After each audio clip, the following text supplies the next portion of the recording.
One more time like that. Batman. Do one more time. Batman. No, the whole thing. One more time.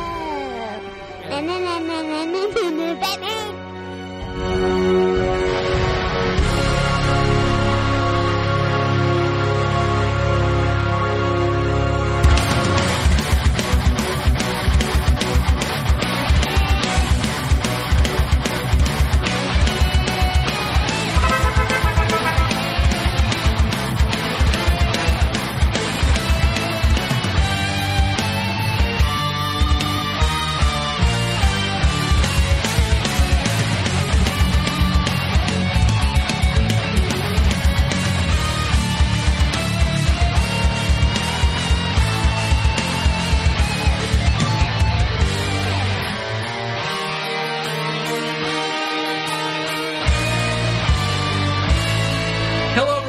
Podcast land. Welcome to the Front Row Movie Reviews, the podcast for people who actually like movies.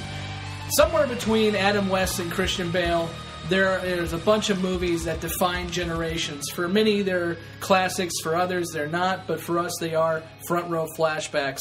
I'm Scott McFarlane, and with me today we have Allison Means.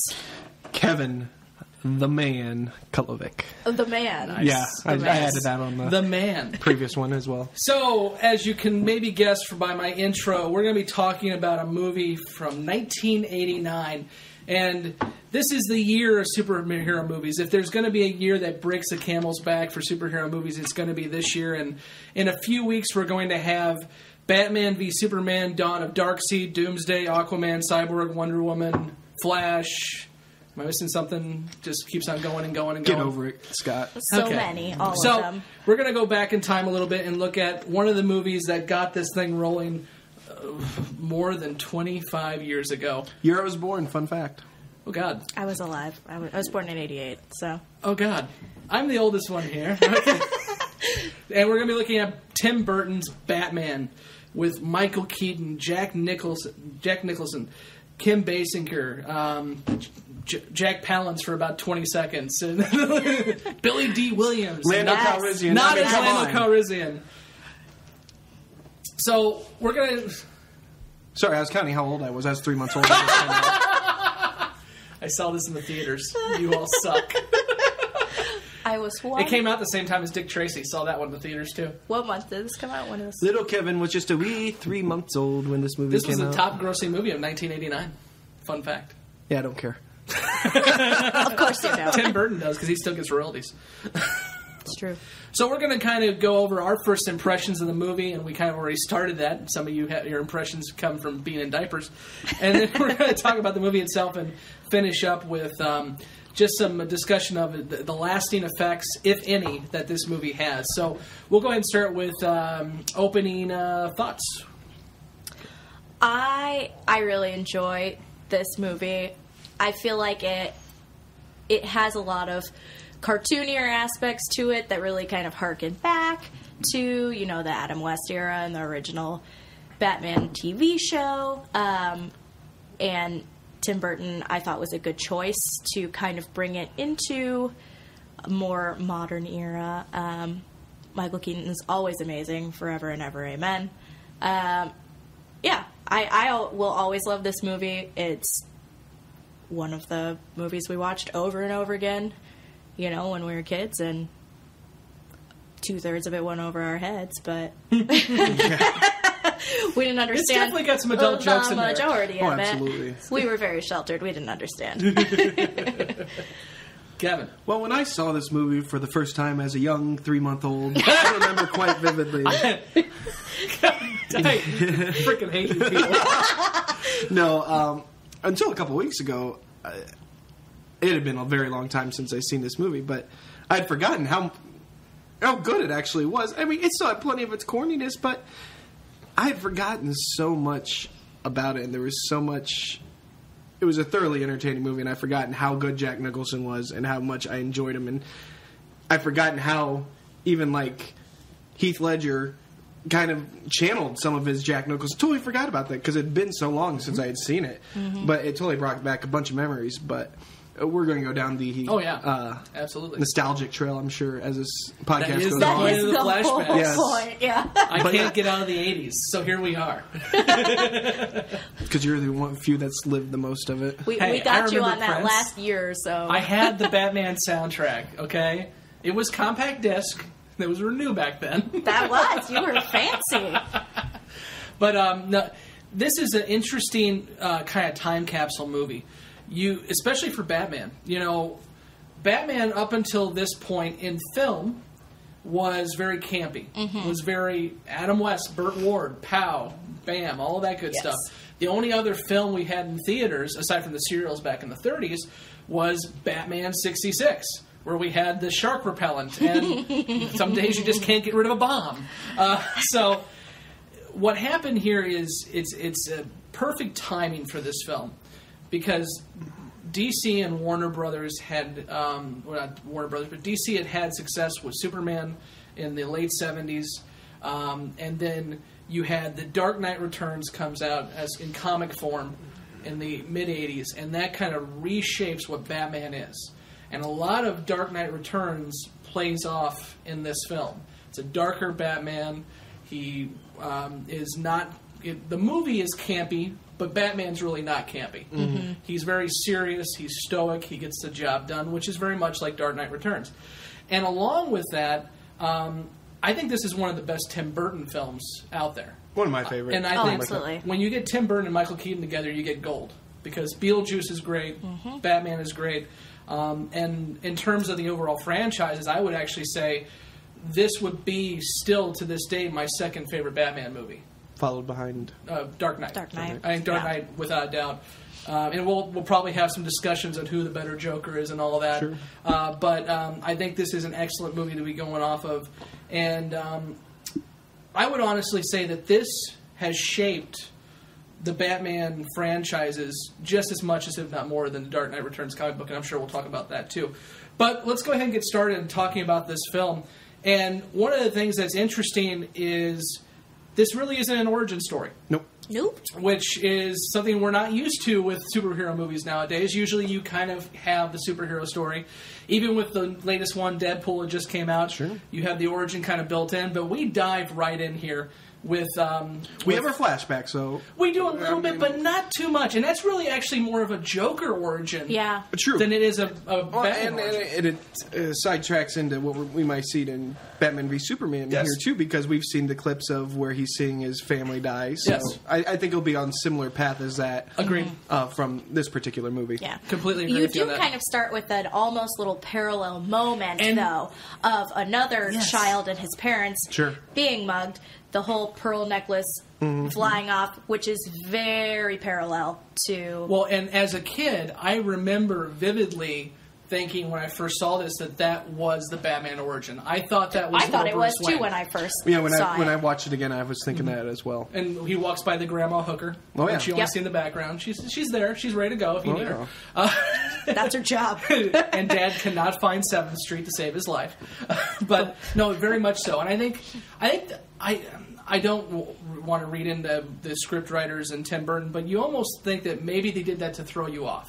To make you think, okay, we're going to get a normal movie. It's going to kind of walk me through this. And then immediately you have Batman show up and Yep. take out those two guys. Nope. I think it's a really nice, kind of dramatic entrance for Batman. It's a little bit of a, you're going to be in for some surprises as an audience. It's not Absolutely. going to be exactly what you expect. And I hope it was intentional because I really like it. So, Yeah, that's been knowing... Like we were talking about, when I first watched it, I'm like, oh, this is Bruce Wayne. But then all of a sudden you see Batman, I'm like, oh, actually, no. And no one died. yeah. Fun fact. This is a little fun. And there's a MasterCard joke. Yeah. Now, this has to be probably one of the earliest, quickest reveals of Batman, Oh, too. I think so. I mean, let's...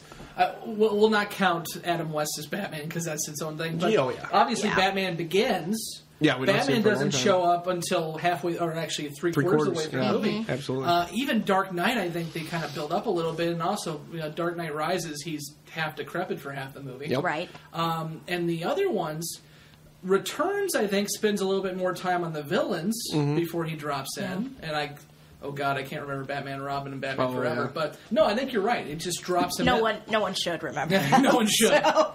Those will be flashbacks for when we're really drunk. But one of the things that stands out to me on this scene, and I rewatched it again last night, is this proves to me, and I won't save it for the end, Michael Keaton is my favorite Batman.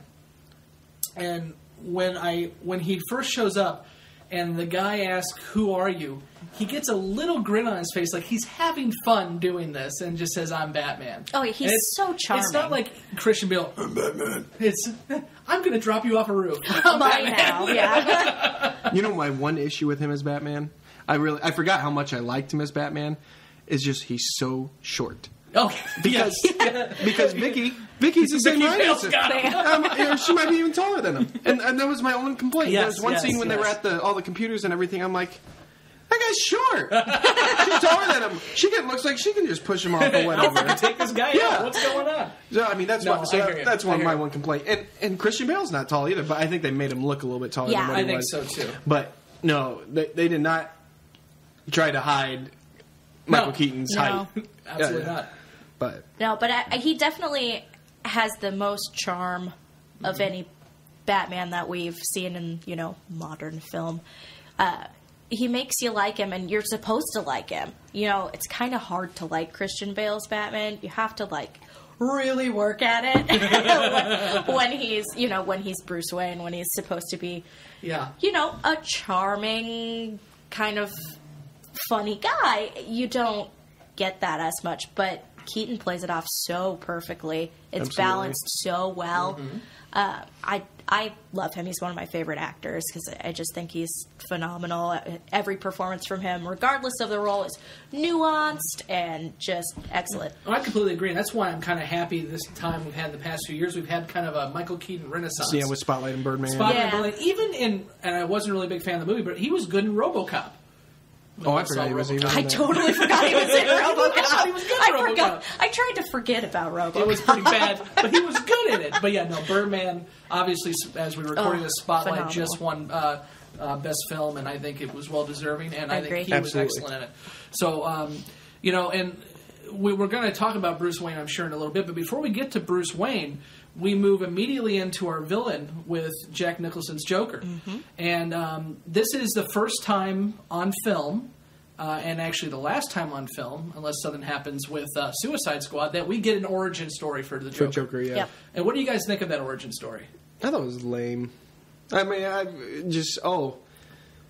my whole body should look like pretty screwed up. Not just I'm white now. Yeah, and so that was my issue. I thought it was quite a little. I thought it was corny for sure, and I thought for sure he'd be pretty effed up from this whole being dropped in acid or whatever that stuff was. Yeah, all the chemicals. But yeah, I think if you really have to suspend your disbelief to buy in to that origin. But it does definitely, I think, harken back to, some of the campier early Batman days, which his Joker really plays on, throughout the whole movie. Absolutely. Well, and, there's a line from the Joker in the comics, and I think it was The Killing Joke. I'm not an expert, but he says that when he's talking about his origin story in that comic book, he says, "I prefer choose your own adventure." And the idea is that you don't need an origin story for the Joker. He's more of a force of nature. And I think that's one of the things that Christopher Nolan got right in The Dark Knight that this film really didn't as well. Yeah, I like the unknown in the Nolan films. He's just crazy. He just arises out of nowhere. And he has 5 different stories he tells throughout the movie on how he got it, and each one of them, I can totally believe that. Mm-hmm. But then this one, we have Jack Nicholson fall in a vat of acid and then pretty gets cut and dry. Plastic surgery, and everything but his mouth is set up okay. And so yeah, it is what it is. But absolutely, I mean, it was nice seeing an origin for the Joker. Yeah. Well, and I think you were right the first time. I don't think we needed an origin for the Joker. No. I think if you would have just kind of cut out that part, you got 2 scenes actually. You got him and his and his mistress, and you got him at Axis Chemicals, and also with Jack Palance's character. But I think if he would have just kind of dove in and took out the head guy, the head crime lord, right? Sure. Just start with that. Yeah, I think that would work fine. But this is where they went. It did add another layer, though, with Bruce Wayne figuring out who he was and stuff like that. I mean, and so in that aspect, it was nice. Yeah, when you get into that flashback later. Which is different from the comics, too. Because in the comics, it was not the Joker, or Jack Napier in this case, that took out his parents. But it definitely does kind of tie things together. And then I think the next thing we move into is seeing the other side of Batman with Bruce Wayne. And we have our two kind of side characters with Vicky Vale and Knox trying to figure out, just kind of get an angle on what's going on with the Batman story. And with this, we get kind of an interesting look at Bruce Wayne, because at first, when Vicky first introduces herself or tries to find him, he kind of plays it off and very much kind of a naive guy. I really like that in the scene in the back room. Can you guys name me one photojournalist in the United States that would go up to Bill Gates or Donald Trump in this case and say, "Who's Donald? Who is this guy? Where's Bill Gates? Have you seen him? New. She's American." Yeah, Maybe a billionaire you don't know. Well, but he's also like a reclusive billionaire. He's got people gambling in his front yard. I don't know. I just found that interesting. I'm sure there's plenty of billionaires I don't know that are billionaires that live in the United States. That give you invites to come to their gambling party? Okay, no. Listen, I feel like maybe you're not going to say no. Like, I'm just going to go. Sure, okay, I will go to your gambling party, billionaire. Let me look at your house. with sure, Gatsby, I'll come right over to your nice big house. Yeah.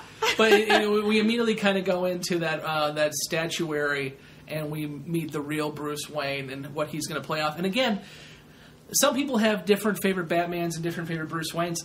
I like Michael Keaton all around, because for the way he plays Wayne, you mentioned Christian Bale, and you mentioned how he's hard to like. Mm-hmm. Bale plays his Bruce Wayne as a persona, and he basically says everyone has to just hate Bruce Wayne, and so I'm just going to play him like a dick. Whereas with Michael Keaton, he plays him as a normal guy. He's kind of aloof, but in the grand scheme of things, he's a likable guy, and that's kind of a different way to play Wayne. Absolutely.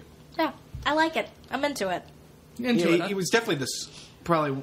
Oh, I mean, Val Kilmer was kind of soft too as Bruce Wayne, but I like your softness, and because that really differentiates from the. It's such a contrast. Yeah, the contrast to the actual Batman. Well, I've said it. What are you guys' favorite Bruce Waynes? Who do you think is your favorite? Bruce You know what? Wayne? Honestly, I'd forgotten about Keaton until I watched this again, and I thought it was a very, very nice performance. So, but I also like.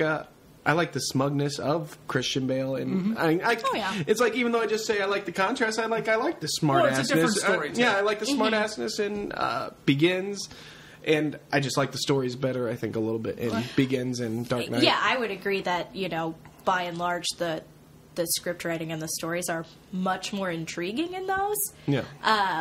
But as far as characterization goes, Keaton's my favorite, without a doubt. Very good. You agree?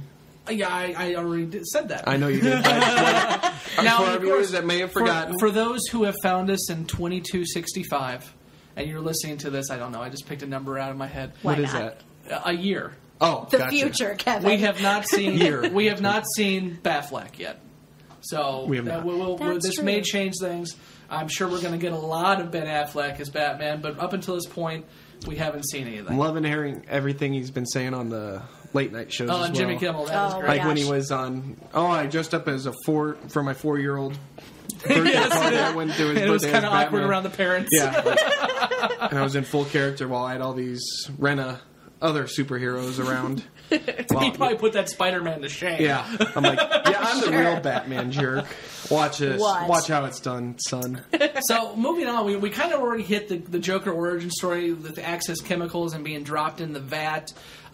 So we kind of move on from there to the real cusp of the story and Joker trying to, in his own way, take over this crime empire, but and also just wanting to see everything kind of burn down. Mm-hmm. So what do you guys think of just kind of how that story progressed and how the villain turned to move the story along? Well, I like the instant transformation he had after the acid. I mean, he was already a bad guy before, but then as soon as he revealed, he's just like, "Oh no, it's my time now to do whatever the hell." He didn't I give want. Jack Palance much time to eat the scenery. No, absolutely, No. absolutely not. But in the progression of the Joker in this one, we feel like we know why he's angry. Yeah. Absolutely. Unlike the newer ones, we don't know why. Why is Heath Ledger so angry? I don't know. Some men just want to watch the world burn. Yeah. There you go. So it's just situations like that. And Absolutely. The backstory of this film is what really caught my eye. Yeah. After seeing it again for the first time, I probably think 15 plus years. It does Okay. a good job of keeping you invested in the characters, in their stories, in what's happening.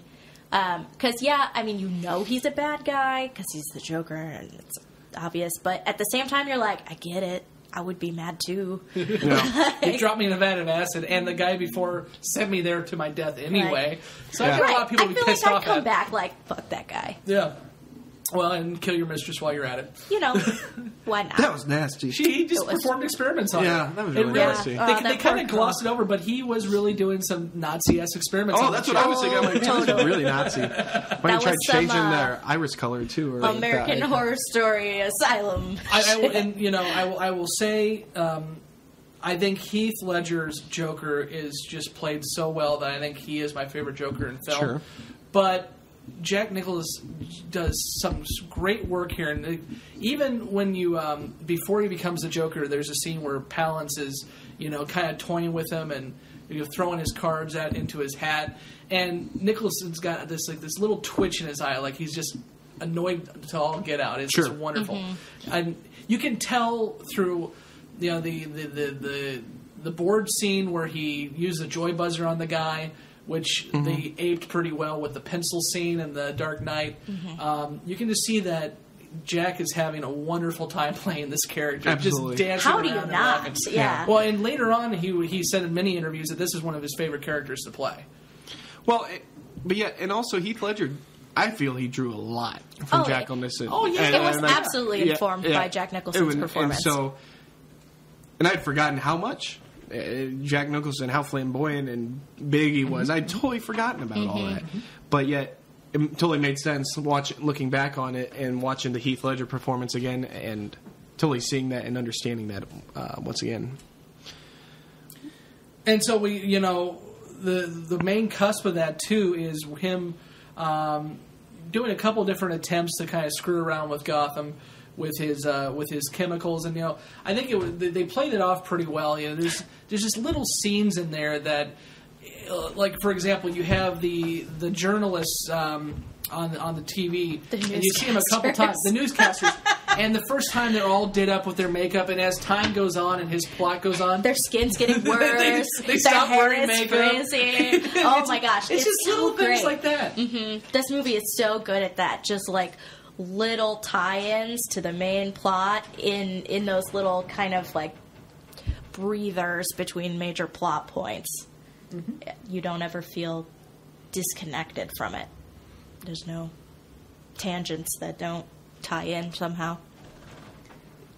I completely agree with that. Kevin's walking around. He's going to sneeze. It's going to be great. I just kept talking. That was perfect. That's good filler. That's what that is. I'm a professional. At least somebody is around here because it's not me. And I am back. Oh, I'm sorry. I am back. That's Christian Bale. Or you can do like the voice change in Ben Affleck. I'm back. Yeah. No, that wasn't it. That was a very different take on that, man. Hi guys, I'm Batman. Where are we? We're lost. That's where we are. We're never coming back. We've descended Welcome into to the madness. Stream of Consciousness podcast where everything goes to shit. Hey, that's what I try to bring to this. You've achieved it by walking away. That's what I do. So I think at this point, we can kind of talk about the conclusion to the movie with what kind of builds up to Joker not being able to get his way because Batman kind of thwarts him a couple times, and finally just says, "Screw it, I'm just going to kill everybody with my big ass balloons," which is very Tim Burton. Absolutely. So we have the parade with wonderfully backed up by Prince. Moving on to having Batman come in with his Batwing. I think this is the movie where we see more Bat toys, I think, than many. We have the Batmobile, we have the Batwing. The Batmobile. This is the old school Batmobile. Yes. My Batmobile. Which one old school? You mean this one? This one, yeah. I agree. I think it's. I like this Batmobile because it definitely looks like something somebody could have kit bashed in their garage. Yeah. Yeah. It's not a tank. However, I don't like the little turbo engine on the very front, right in the middle. Oh, the little turbine? Yeah, I don't. That's the one. You kind of wonder if that turbine goes all the way through. If he's like kind of straddling the turbine. Sure, in the cockpit that's or the whatever. one part about that vehicle I'm not a big fan of. That'd be painful, man. Hey, Or awkward. It worked for Slim Pickens. Very awkward. Yeah. Wow. Okay. All right. Yeah. Awkward so silence. That's cars. Batmobile. Batmobile. And we got the like I said, the Batwing. And I really like the fact that with this movie, it really keeps the pace going. There's not much kind of filler, and it's a rather for a Batman movie. It's short. It's under 2 hours, which is something that the Christopher Nolan movies did not do. No. And as we just found out, Batman v Superman will not do either with 2.5 hours. But I think it's got a good clip to it, and this is one of those movies where I used to wear out the VHS tape. Yes, VHS. What's that? Exactly. I used to wear out the VHS tape because you would fast forward to this last scene, basically from when Joker pulls out that obscene muzzled gun that he has. Right in the pants. I'm like, where are you keeping that, bro? Well, how are you bending your knee? Yeah, I have a lot of exactly. That thing is questions. a 4-foot barrel, and you're just having it shoved down your pants. But basically- and yet you're dancing on top of that? I have a lot Please. of questions for Yes. And he killed Bob. Yes. Poor Bob. Which I had a Bob action figure. you. Yes. He had the karate. He had the karate chop action, and he was wearing the fedora. I don't think that'd be PC anymore. What, a fedora and karate chop action? Yeah, or? just karate chop action Okay. in general. Oh. I miss my Bob. I thought you figure. meant the fedora. I was like, No, fedora's fine. Everybody should have a fedora. Everyone should. See, the Bob action figure for me was my go-to like bad guy when I needed like cronies. Yeah, so yeah, I'd yeah. be playing with my Magneto, and Magneto would have Bob with him. Because how do you play with a magnetic ability? Well, back then when action figures were cool, Magneto actually had magnets in his hands. Really? So you could attach metal stuff to the Magneto Fancy action figure. schmancy. Then they realized kids would swallow those and die, so they right, stopped choking doing that. hazards. But why? Free country, man. Yeah, They back wanna- when we What used did to you eat do to lead. Magneto? If they want to swallow piece toy, go right ahead. Sorry. Sidetrack. Do not trust Kevin with your No. children. Glad my brother and sister-in-law don't listen to this, otherwise I'll never get to see my nephew. God, we're just completely lost. That's what I bring to the table here. And I've also had about 6 shots of Crown tonight. Yeah, we haven't pointed this out, but Kevin has basically finished off a bottle of Crown, and he's doing it with coffee as a chaser. No, tea. Oh, tea. I'm sorry. Tea as Come a on, chaser. I'm classy up around Oh, here. yes. Here comes another one. Oh, Last one. I mean, I got it. You got enough in there for two. you got another You have one enough in in there there. for two. Fill that thing up to Okay. the brim. There you go. There's like a Classic. small Like that's in there. one. That's one too. You can finish that. I'll finish it. like a- Don't worry. If you Let's don't, continue I will. on with Batman. If you don't, I will. Okay. It's like, no, you're not drinking my Crown. Honestly, that is what I was thinking. I'm like, who are you kidding? You're shitting right I'm now. drinking your Bud Absolutely Select. not. $25 bottle, man. I can have my Select, but I can't have the Crown. No, yeah. It's $1 a bottle. So okay, wow. So the movie finishes off. We got this scene in the bell tower, which kind of turns into an elongated chase scene, moving up the stairs and everything else. And Batman literally just kills the freaking Joker. Let's just put it out there. He lets him die. Yeah. Which that was interesting too, compared like It's a little outside Batman's typical stick 'em in Arkham. it was, and it seemed like it was the most death Yes. I mean, we don't see the death as much as we did in the let's old do a videos body now. count here. I mean, he blew up Access Chemicals with that little grenade Out from of the hubcap. Yeah. He obviously takes out the Joker pretty hardcore. There's another scene in there too. All of his cronies when he's about to get the Joker. Yeah, there's about 2 or 3 He there. drops the one guy down the bell tower and hits the other guy pretty hard with a metal bell. I think he's going to have a pretty serious concussion. If Like not the dead. guy who falls is definitely dead. Oh, the big guy. Yeah, he definitely is For done. sure dead. Yeah, done.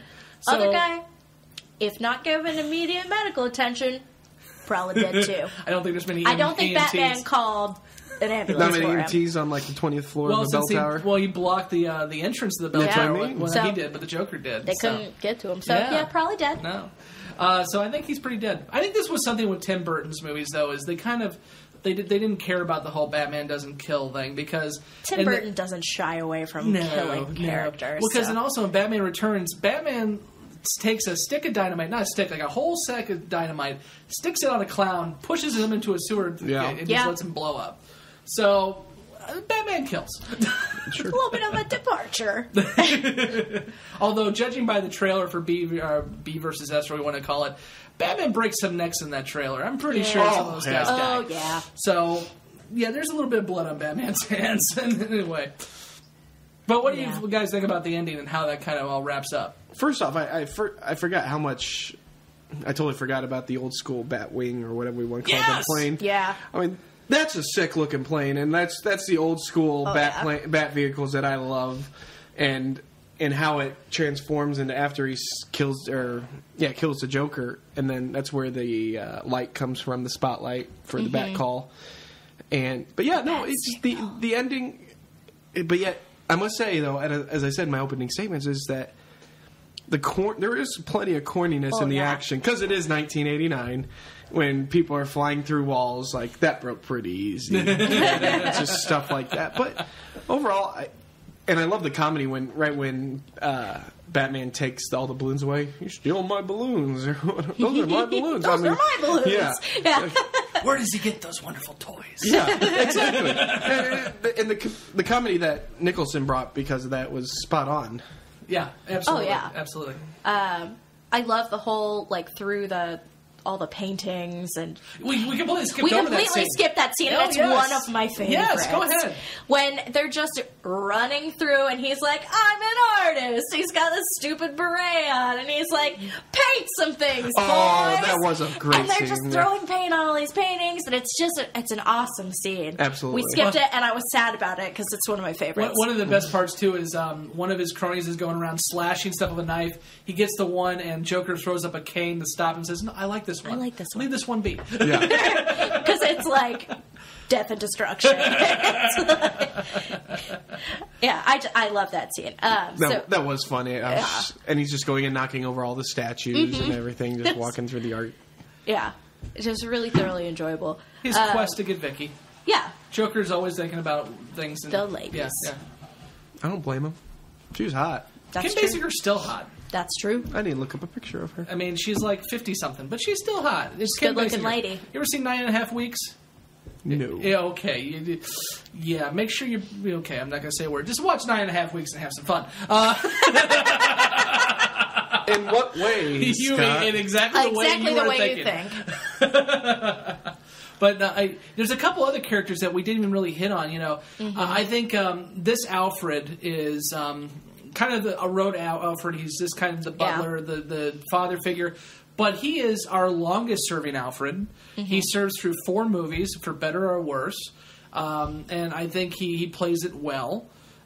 We also have Billy D. Williams as Harvey Dent, which somewhere in an alternate universe we have Lando Calrissian as Two-Face.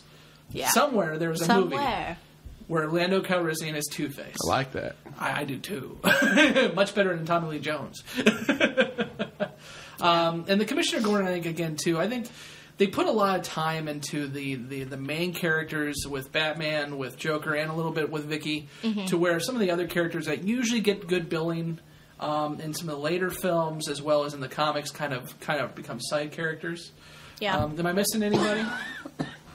I think missing you anything? hit on the No, you had the most. major players. The major players. Right now, my daughter is talking to Aladdin in the other room. I'm kind of jealous. Yeah, you're wishing you were watching Aladdin. Kevin would instead. rather be watching Aladdin than doing this I think podcast. we'd all be rather watching Aladdin. We're not gonna lie. So moving right along. So let's talk about kind of the lasting impact of any that this film has had, and I think the answer is obviously that it has. But let's kind of talk about what you feel this movie brings to the table that makes it kind of a classic in its own right. Well, I think obviously, this was the movie that gave us slightly less campy, more modern, Batman. So we have this movie to thank for all those other movies. For it to make the progression that it did in film, it had to start here. It was a good kind of gateway to where the film It was the marijuana progressed. of drugs. It was the marijuana movie of Batman. Because it's still. And then we moved right into the heroin with Batman Returns. Indeed, we did. Just gets to the hard stuff. But no, I mean, it pulled on a lot of the campier Adam West days, just enough to bring in people that had already some interest in it, and it brought in more of the action side of it to bring in people who were more into, like, I want to see people flying through walls and crazy gadgets and things like that. I thought it did a great job of bridging the gap, obviously commanding performances from Nicholson and Keaton, and yeah, I think it's going to stand up for a long, long time to come. It's just a fun movie. It's just fun. Absolutely. It was the start of the modern day Batman back in 89 when it was, because what was it, 66, the previous one with Adam West? In film, yeah. Yep. And when this is the modern day in film as what it starts off as, and it doesn't falter at all with that. It's a great entrance to what led to the, what do we have, 6 other movies since then, Batman movies? For 5? better or worse. Yes, 7. Yes. With the new one coming the out. new 7, one. Yes. Yeah. So, its lasting impact is that it did start. However, it started off with a short Batman. It's amazing how he's grown over the last couple of years. You had this issue with short people. You hang out with Batman. Craig. You hang out with my brother. Why is this I happening? understand that. No, it's not. I don't have an issue with short people. I have short people as Batman. Just short superheroes. Yeah, short superheroes. Unless they're Wolverine. Although I in the mean, movie what if Captain America was 5 foot? He's still At the Captain beginning, America, he sir. was. False. Yes, he was. At the beginning, he was, but now he's Touche, not. sir. Steve Rogers will always be my hero. Well, it's fine. Well, Steve Rogers now could definitely kick my ass, but I don't think I think so. I don't think an initial Steve Rogers could kick my ass. Probably. I don't think he was kicking I think the anyone's original ass. scrawny Steve Rogers could probably kick my ass, so it's okay. That's not probably that hard. Anyway, but no. I thought it was a perfect starting point for the modern era Batman. Straight up. Keaton did 2 movies, and it was perfect. It was exactly what you wanted. It's kind of disappointing that not all the other movies could not follow its suit on how the quality, but it was still a great start for the modern day. No, and I agree with you, both of you, on all that you said. I also like the fact that Burton filmed this as a timeless movie.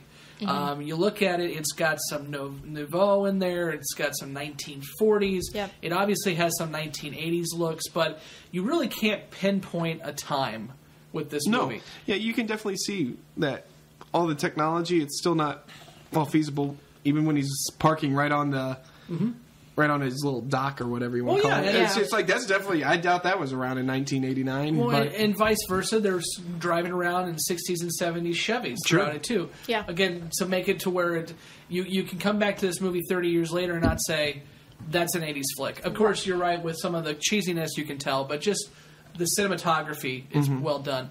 The model work is well The done. nonsensical architecture of Gotham. Yes, What is yes, this city? yes. Well, and it's you got the It's very Burton. It's very Burton. You got the chemical pipes kind of going every which way around the city.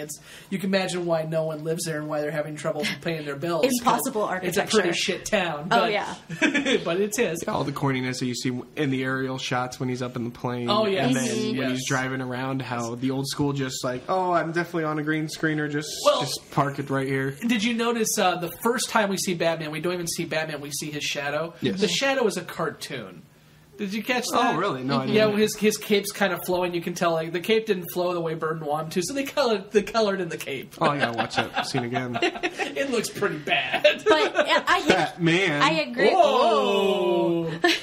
I agree with you definitely that it manages to not stick itself Yes. in one specific era, Yeah. so it can't feel super dated. Yeah, and with a in movie that like way. this, I think that's something you kind of need to do to make it worth watching down the road. Because a lot of these movies, unless like we talked about Rocketeer earlier, when it's set in a certain time period, that's one thing. But when you want to make it timeless, this is kind of a way to do that. Right. The one aspect is the importance of print media. Very true. huge. Yeah. Very true. I mean, that's the Very one thing true. as we go on is what makes these stories less of You're right. timeless. And that's depressing in its own right. Oh, But yes. absolutely. Like, to spread out the word, we need something on print that's dumped off in a big-ass bundle. Photojournalists, yes. Yeah.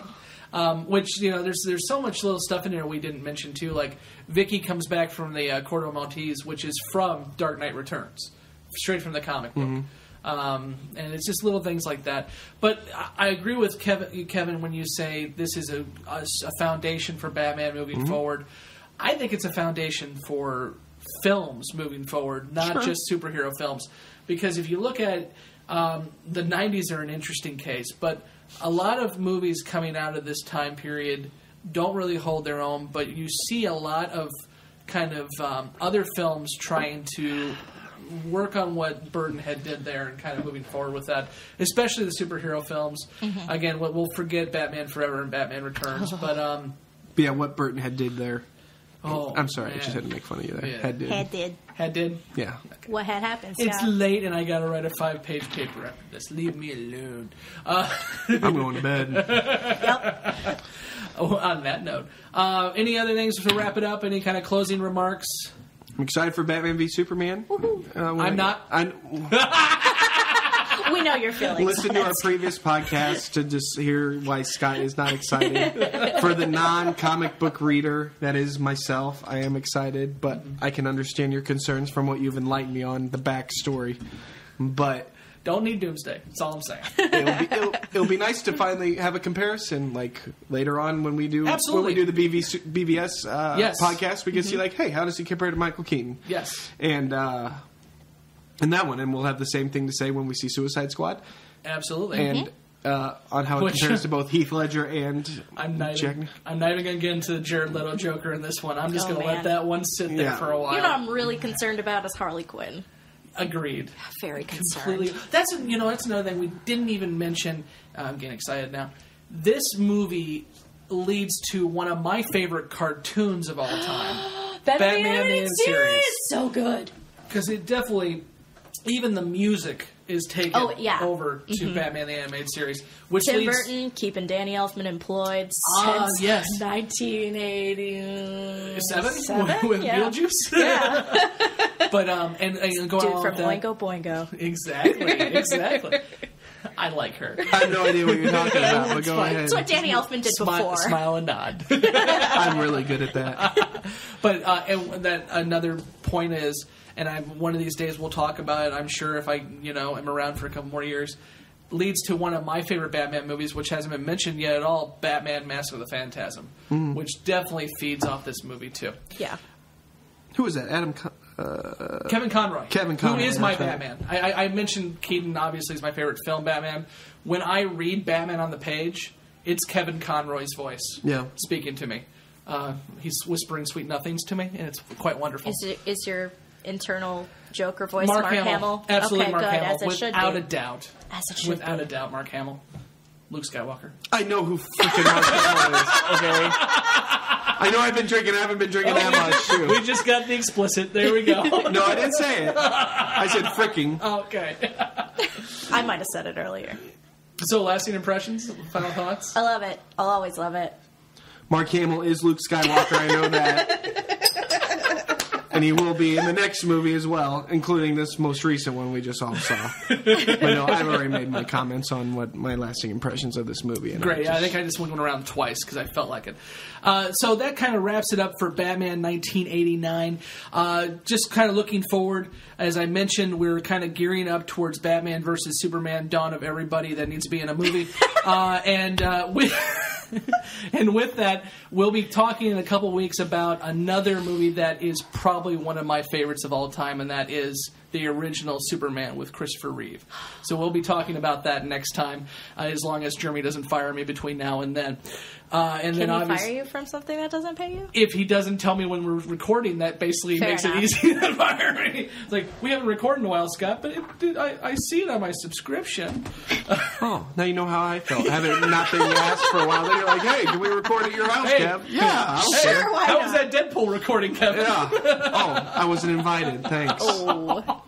I didn't go see the movie that opening night. That's why I was not there. And speaking of our full disclosures, we will be doing a full disclosure of Batman vs. Superman: Dawn of Zack Snyder's Ego. We'll be doing that soon after, if not the night of the start of that in a few weeks. Woof. No, that just seems like a long night. It's going to be gonna be really at 2.5 hours. It's going to be a very long night. I don't mind the whole doing the podcast. It just seems like after the movie. So Seems be like a long looking night. forward to that. And tell us what you think with this flashbacks, as well as with all of... I just butchered the English language again there, I know, with this flashbacks, but whatever. Okay. Tell us what you think about flashbacks and where you think we should go with this, as well as the rest of the Front Row Movie Reviews podcasts. You can do that many different ways. You can find us on Facebook at the Front Row Movie Reviews. You can find us on Twitter at the Front Row Reviews with a Z. The Z. Yes. Hashtag bring back the Z. Somebody had to do it, yes. You can find us on email with thefrontrowmoviereviews@gmail.com. The is important. Yes, if you send it to Front Row Movie Reviews, some dude's going to yell at us, so send it to the Front Row Movie Reviews. You can send your hate mail to me there as well. I look forward to reading all that. No, send your hate mail to Front Row Movie Reviews. No, There you go. very true. And as Craig mentioned, and I think we're still going to be doing this time, if not, oops. We have our giveaway going on right now, where you can get one of two $25 movie gift cards to AMC by looking at our 50th episode podcast, which was released prior to this, and helping by sharing that podcast on Facebook, or also going to us on iTunes, on Stitcher, on whatever you view us on, and giving us a 5-star review. Other people will say give us any review, but fuck it, give me a 5-star review. There's the F-bomb. There's the explicit. There it is, explicit. You're welcome. Jeremy can bleep me if he wants. Nah. And I think I covered all of the necessities on that. Website's coming whenever Jeremy feels like it. Someday. Aside from that, this will be the end of us, so we'll go ahead and go around the room one more time and say goodbye. You are? What's your name? My name's... Everyone looked at me very expectantly. I thought you were going first. Oh, I go last. Sorry. I have to hit the button. I go last. Fine. Well, for the Front Row Movie Reviews, I've been Allison Means. My name is Kevin, but you can call me Sancho Kalovic. And remember, I'm your number one guy. Until next time. That was bad. That was really bad. That was a bad Jack Palance. I'm sorry. He's spitting in his grave. That was really bad. That was really amusing. That's a great way to end this podcast. I'm Scott McFarlane, and I'm fired. And we'll see you in the front row. Front row. I'm Batman.